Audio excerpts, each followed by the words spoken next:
good morning to all of you. Ladies and gentlemen, on behalf of DataQuest Cyber Media, we welcome you all to the 30th edition of Digital Leadership Conclave and Awards. The theme of this year is India, a catalyst for the digital world.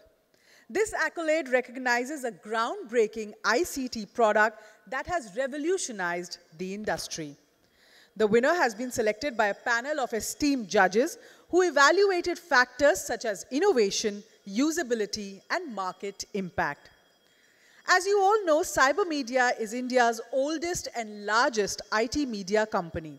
It has lived up to its traditions in creating quality media brands for the ICT industry and the users of technology.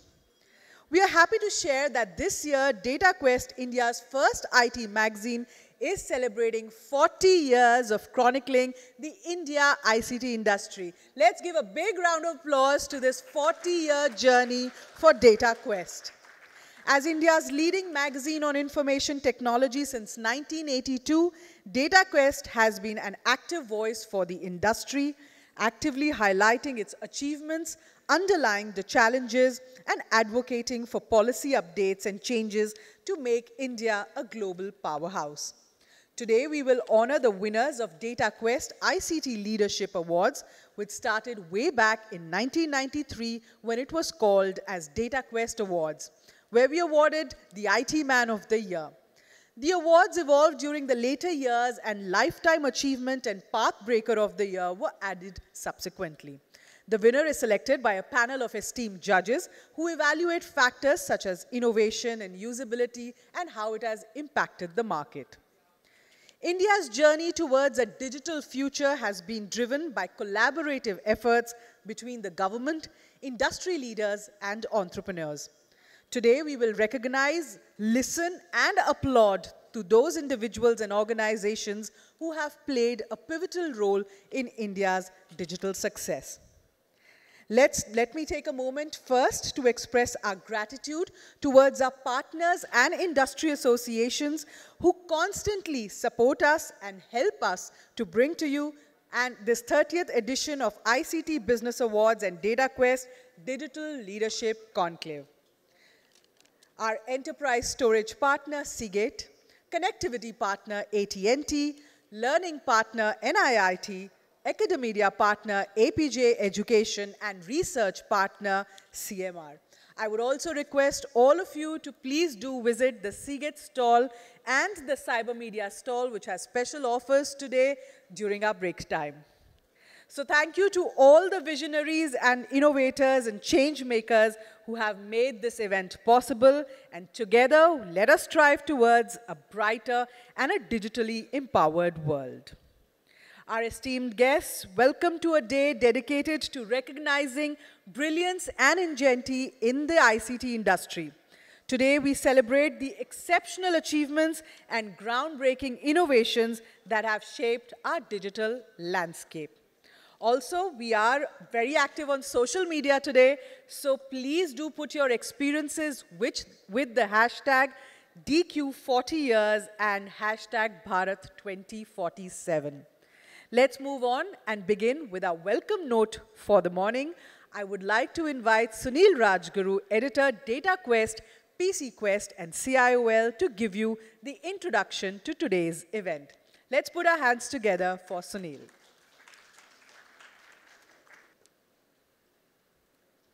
Hello? Yeah. So first of all, thank you everyone for being here. And thank you for all the support you've given us for the last 40 years. Now, you know, at the beginning, there's something that has happened. It happened a few years back, but it was announced some months back, is that India has become the largest country in the world by population. So we are the largest country in the world. Now, growing up in the 1980s, we were told that's a burden. Look at the poor. We don't want to be that. But interestingly, things have changed. And I would say now being the largest country in the world is a big advantage. See, in those days, we did not have enough goods for everyone. That's why it was a big issue. But there's one thing that has happened is we are in a digital world. And when you talk of digital goods, for the first time, we probably have an excess of digital goods. We can even cater to 2 to 3 billion people in the world when it comes to digital goods. Like the first one, we have just taken it for granted, is Aadhaar. Aadhaar is the largest voluntary biometric identification scheme of the world. The US tried it, they failed. The UK tried it, they failed. So there's not a single democracy which has succeeded on this scale. And everyone has it. And second thing is it's not a static system. It is a dynamic system. It is the most dynamic identification system in the world.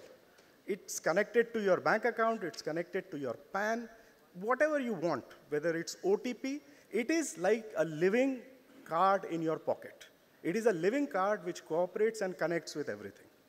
So again, talking of the largest country, talking of the largest biometric scheme, this is powered by the largest open API system in the world.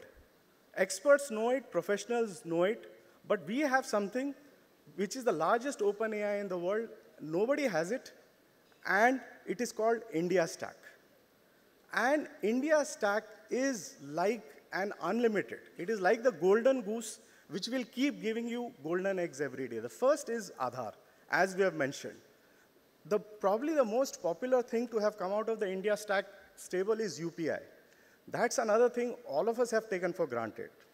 But if you look at UPI, 1 year before UPI came, we were nowhere in the financial transaction system. China was first, the West was second.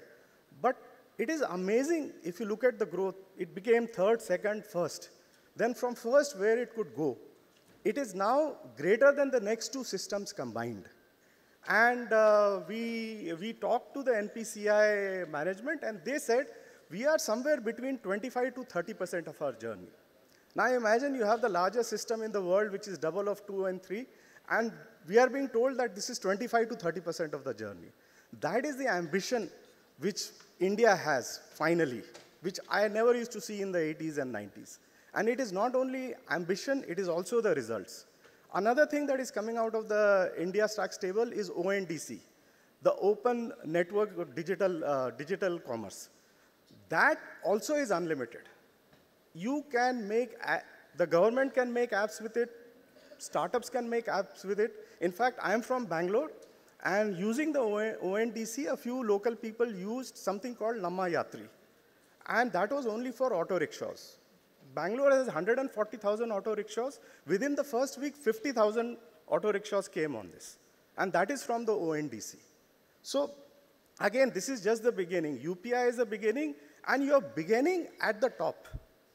If you combine India Stack, Aadhaar and all, you have begun at the top, and you have a long way to go.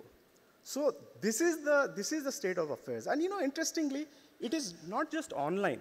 This is the first time where the online and offline paradigms are clicking together. In 2019, I read a report in a foreign journal. They said in the last 5 years, India has built more toilets than any civilization in the history. They said, the Babylonians built this much, the Egyptians built this much, and in 5 years, nobody has built that much toilets. This is reaching to the lowest of the low.